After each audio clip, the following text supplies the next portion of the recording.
As stark as these facts and figures may be, they do not describe the human cost of a prolonged occupation on the ordinary lives of Palestinians.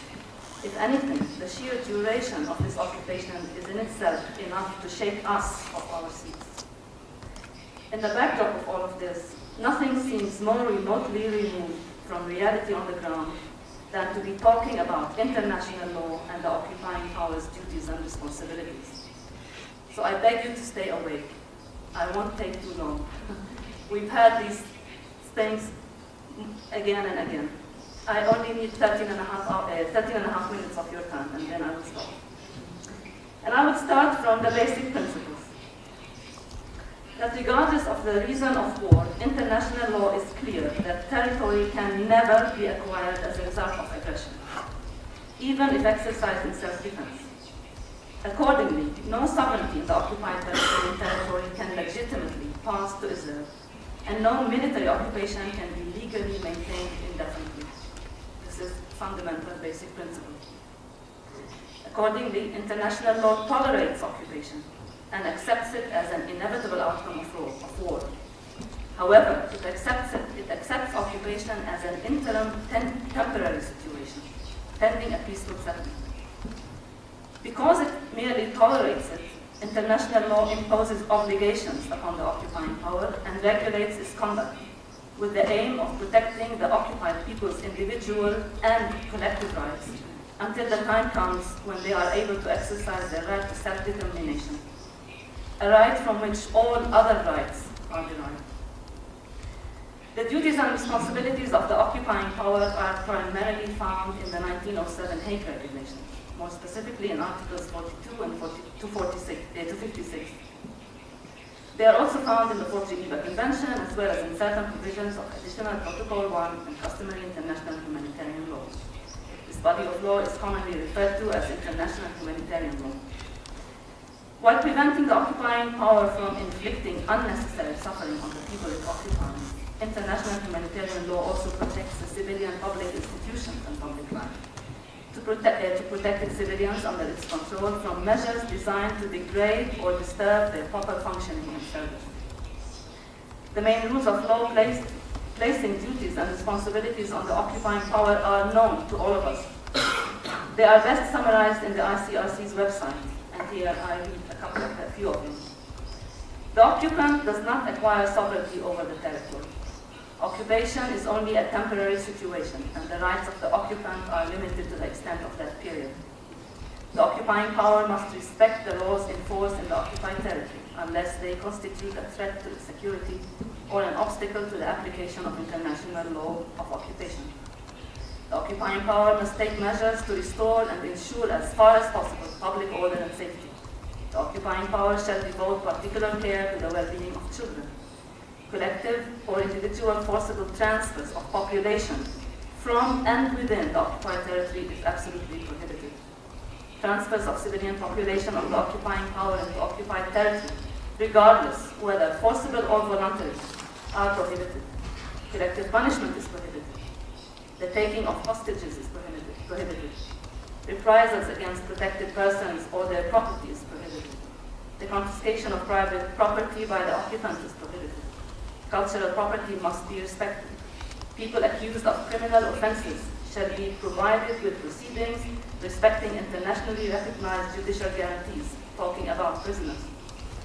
For example, they must be informed of the reason of their arrest, charged with a specific offense, and given a fair trial as quickly as possible.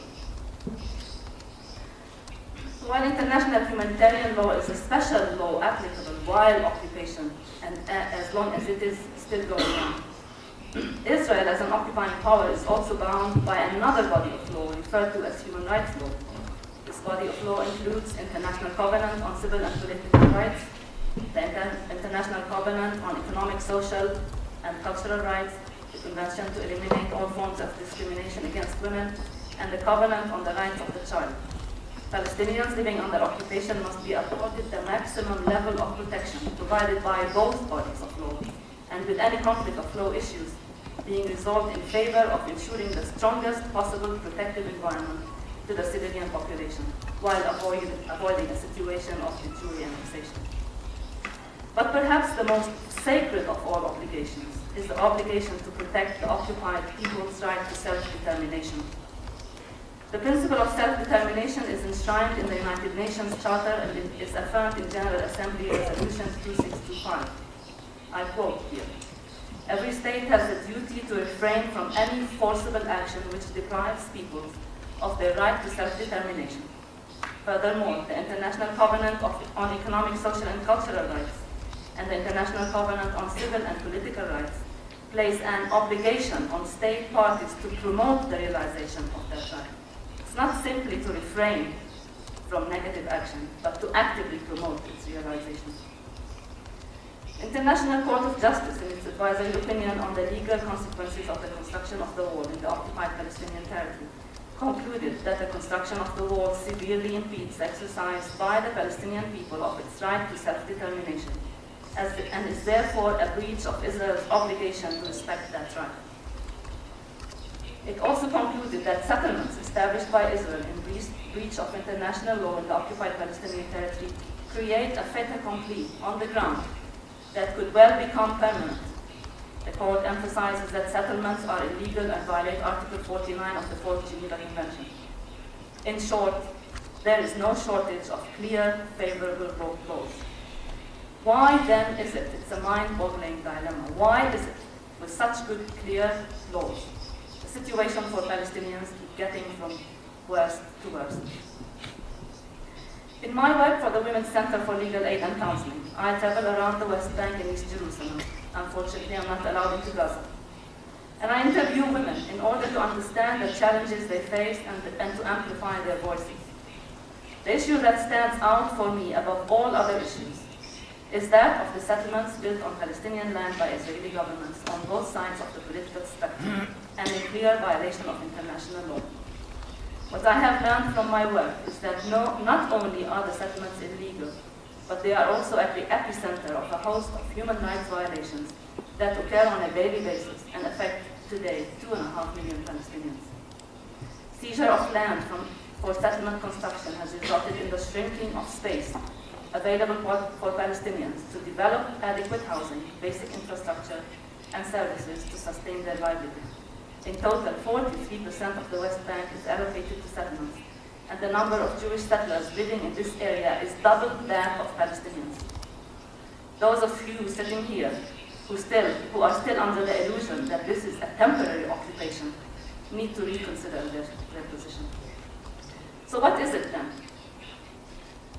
Although Israeli military law is applied to Palestinians in the West Bank, settlers living in the same location are subject to Israeli civilian law, giving rise to dual legal systems that discriminate based on origin or nationality. Israeli settlers in the West Bank consume approximately 6 times the water used by Palestinians in the West Bank. Naturally, tension and conflict has erupted, as would be the case if this was to happen in any of your countries. In order to secure the viability of the settlement project and to make sure that 300,000 settlers go to work every day without interruption, the Israeli army must crush the local Palestinian population. There simply is no other way of doing settlement. We don't need experts on UN conferences to tell us settlements cause severe harm and that they are illegal. Ordinary men and women on the ground, those who live in the shadow of settlements, know it best, and as they struggle on a daily basis to protect themselves and their families, while we sit here and deliberate. So where is all this heading? In November last year, 72% of UN member states voted to give greater recognition to my people. Just 9 countries, or 5%, voted against, and they included Panama, Nauru, Canada, the Marshall Islands, the Czech Republic, the US, Micronesia, and Palau.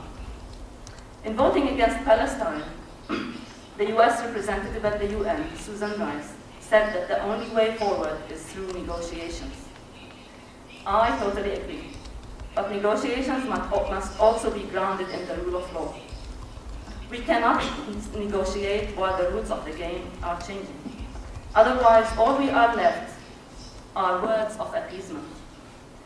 The day following the vote at the UN, the Prime Minister of Israel, Benjamin Netanyahu, announced that 3,000 new houses would be built in the settlements. Rather than calling this act illegal, the US stated that it was counterproductive. Other states still exert political pressure on Palestinian leadership to abandon attempts for accountability through legal means. Before voting at the General Assembly, the foreign minister of an EU member, by the way, he's not here today, conveniently, said he would be seeking an assurance that the Palestinians would not seek to extend the jurisdiction of the International Criminal Court over the occupied territory before deciding which way to vote. It is probably not surprising what was reported in a newspaper earlier this month, that President Mahmoud Abbas is to suspend all unilateral measures vis-à-vis the United Nations agencies to give US Secretary of State John Kerry time to jumpstart a new round of Israeli-Palestinian talks. And that the Palestinians have also decided to put off applying to the International Criminal Court in The Hague to sign their own statute and thus obtain standing in the court as a state. Political pressure to marginalize international law and to eliminate any possibility for accountability through legal means is beyond comprehension. It is your governments who are doing more harm to international law than Israel. The margin enjoyed by Israel to disrespect the rules of international law with hardly any consequences has provided it with exceptional incentives to prolong its occupation. The devastating effects of Israel's failure to respect its duties under international law are compounded by the total lack of political will by your countries. And they have worked to neutralize lack of political will to neutralize any incentives on the part of Israel for further violations. Palestinians have been effectively denied the benefit of the lawful means of protection provided by states. We are on our own. Facts on the ground are increasing at an ever-accelerating pace, which will soon make conferences like this one a waste of time and money, I must say. Be under no misapprehension. We are 1 minute to midnight. Although most people around the world don't like what Israel is doing, governments have accepted it, and political will to stop this ship from sinking is almost non-existent. It is my strong conviction that only overwhelming people power will make a difference. It's not government. History will not judge us based on whether we know the responsibilities of occupying power or not. History will judge us only based on our actions, not on our words. So the title of this presentation should have been, what are your responsibilities and duties, not Israel's responsibilities. I want to know what the Netherlands has done. I want to know what Japan has done, what the Czech Republic has done to fulfill their duties and obligations under international law. Thank you.